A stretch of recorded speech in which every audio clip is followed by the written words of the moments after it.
ساری چیزیں جو ہے اللہ رب العالمین کے نزدیک اس کی کوئی حیثیت نہیں ہے، کوئی حقیقت نہیں ہے میرے بھائی.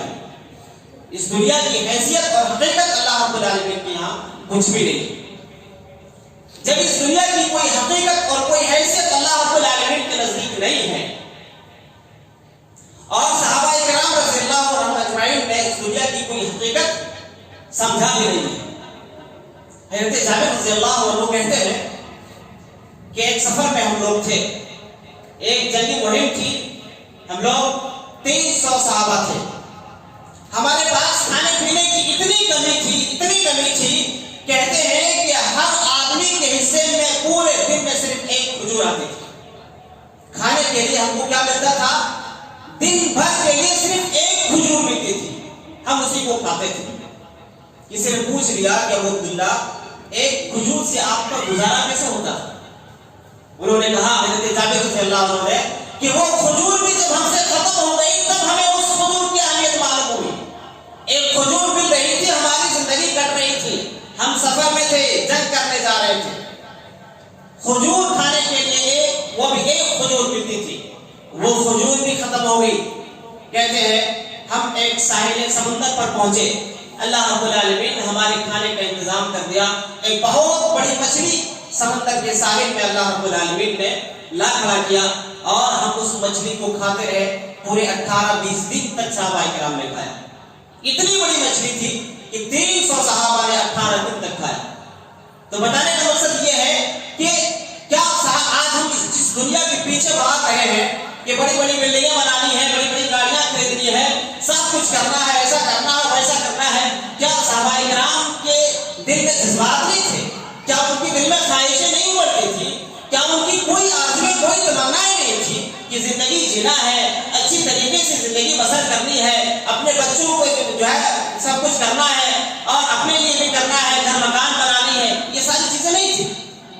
ان کے بھی خواہشات تھے، ان کے بھی جذبات تھے، ان کے بھی سینے میں ایک دل تھا، لیکن وہ اس دنیا کی اہمیت کو نہ سمجھ کر کے آخرت کی اہمیت کو سمجھتے تھے.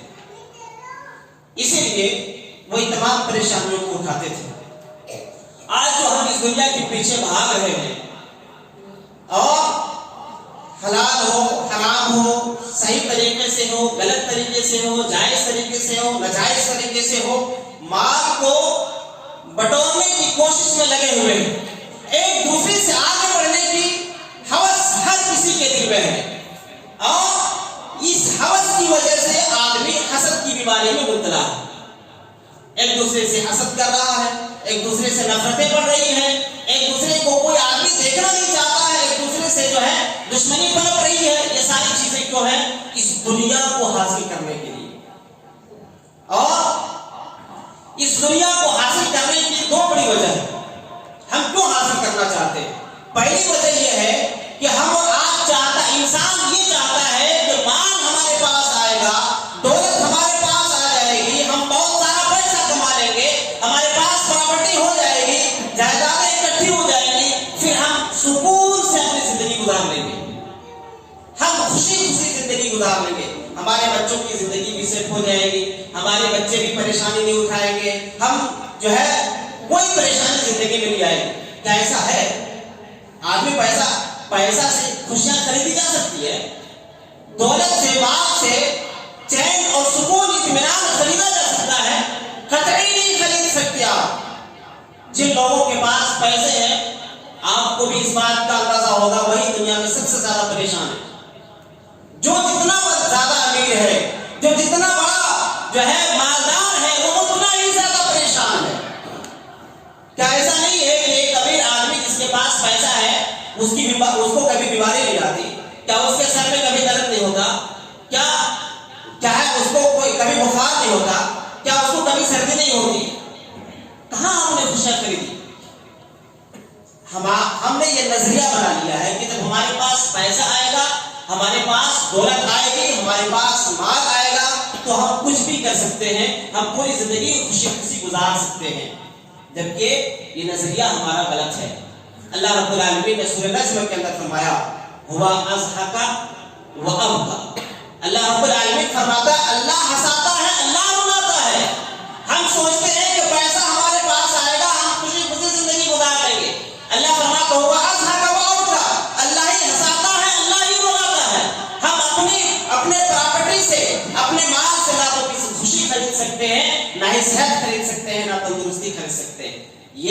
ہنسانا اور یہ رلانا کون ہے؟ اللہ رب العالمین کا کام ہے. اللہ انسان کو ہنساتا، اللہ انسان کو رلاتا. زندگی میں خوشیاں آتی ہے تو اللہ دیتا ہے، زندگی میں پریشانیاں آتی ہیں تو کون دیتا ہے؟ اللہ دیتا ہے. تو یہ ہم نے ایک نظریہ بنا لیا ہے کہ جب ہمارے پاس مال ہوگا، ہمارے پاس دولت ہوگی، ہمارے پاس پیسہ ہوگا تو ہم خوشی خوشی زندگی گزار سکتے ہیں. ہم جو ہے کوئی پریشانی ہم پر نہیں آئے گی.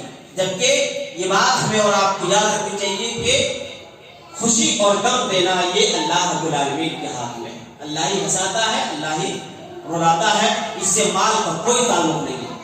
انسان کب خوش ہوگا، انسان کب غمگین ہوگا، اس سے مال کا کوئی مطلب، کوئی تعلق ہی نہیں ہے. اس کا تعلق اللہ رب العالمین کی ذات سے. انسان کب ہنسے گا، انسان کب خوش ہوگا، انسان کب غمگین ہوگا، یہ اللہ کے ہاتھ میں ہے. اسی لیے اللہ رب العالمین نے فرمایا وَأَضْحَكَ وَأَبْكَى، ہنسانے والی ذات اللہ ہے، رلانے والی ذات اللہ. دوسری وجہ جو ہے، جو ہم نے اور آپ نے دوسرا نظریہ بنایا ہوا، وہ یہ کہ ہم آزاد ہیں. یہ نظریہ ہمارا بن چکا کہ ہم آزاد ہیں. ہر آدمی آزاد ہے، جو چاہے اپنی مرضی کرے، جیسے کمانا ہو کمائے، جیسی زندگی گزارنا ہو گزارے، جو بھی بلڈنگیں بنانی ہو بنائے، جو بھی گاڑیاں خریدنی ہو خریدے. اس کو کوئی پوچھنے والا نہیں، کوئی روکنے والا نہیں، کوئی روکنے والا نہیں. یہ ہم نے اور آپ نے اپنی جانب سے ایک نظریہ بنا لیا ہے. ایک بات ہم نے اپنے مائنڈ میں سیٹ کر لیا ہے کہ ہم سب آزاد ہیں، اپنی مرضی کے مالک ہیں، ہم سب خود مختار ہیں. ہماری جو جی آئے ہم کریں، ہماری جو مرضی ہو ہم کریں، جیسی مرضی ہو زندگی گزاریں، جیسی مرضی ہو ہم کمائیں، جیسی مرضی ہو ہم اپنے مال کو خرچ کریں. یہ چیز بھی سراسر غلط ہے. اللہ رب العالمین نے فرمایا اَيَحْسَبُ الْإِنسَانُ أَن يُتْرَكَ سُدًى، کیا انسانوں نے یہ سمجھ لیا ہے کہ ہم انسانوں کو بیکار چھوڑ دیں گے؟ انسانوں کو بیکار اللہ رب العالمین نے نہیں چھوڑا، بلکہ انسانوں کو پیدا کرنے کے پیچھے اللہ رب العالمین کا ایک مقصد ہے. مقصد کیا؟ وَمَا خَلَقْتُ الْجِنَّ وَالْإِنسَ إِلَّا لِيَعْبُدُونِ. ہم نے انسانوں کو اور جناتوں کو اپنی عبادت کے لیے، اپنی بندگی کے لیے پیدا کیا ہے. تو ہم نے جو یہ نظریہ بنایا ہوا ہے کہ ہم سب آزاد ہیں، بالکل یہ نظریہ غلط ہے. ہم آزاد نہیں، اپنی مرضی کے مالک ہم بالکل نہیں ہیں، ہم خود مختار نہیں ہیں. اللہ رب العالمین کی مرضی کے مطابق اپنی زندگی ہمیں اور آپ کو گزارنی پڑے گی. اللہ اس کے رسول نے جو طریقہ بتایا ہے اس طریقے کے مطابق زندگی گزارنی پڑے گی. انسان سوچتا ہے کہ ہم آزاد ہیں، ہم اپنی مرضی سے جو چاہے کریں. انسان چاہتا ہے کہ ہم کبھی بیمار نہ پڑے. ایسا ہوتا ہے؟ ہم کیا نہیں چاہتے، ہم بہت کچھ چاہتے ہیں، لیکن کیا ہماری ساری چاہتیں پوری ہوتی ہیں؟ ہماری ساری خواہشیں پوری ہوتی ہیں؟ ہم چاہتے ہیں کہ ہمارا بچہ بچپن میں کوئی بھی وفات نہ پائے، ہمارے ماں باپ ہمیشہ جوان رہیں، ہم بھی ہمیشہ جوان رہیں. ایسا ہوتا ہے؟ پھر ہماری کون سی آزادی ہے؟ اللہ رب العالمین فرماتا ہے مَا يَلْفِظُ مِنْ قَوْلٍ إِلَّا لَدَيْهِ رَقِيبٌ عَتِيدٌ. تم جو کچھ اپنی زبان سے بولتے ہو اللہ رب العالمین کے فرشتے اس کو لکھتے ہیں. دیکھیے، ہم کہتے ہیں کہ ہم آزاد ہیں، ہم جو بول رہے ہیں اللہ کے فرشتے اس کو لکھ لیتے ہیں. یہ کون سی آزادی؟ پھر اللہ رب العالمین ایک جگہ اور فرماتا ہے وَإِنَّ عَلَيْكُمْ لَحَافِظِينَ كِرَامًا كَاتِبِينَ.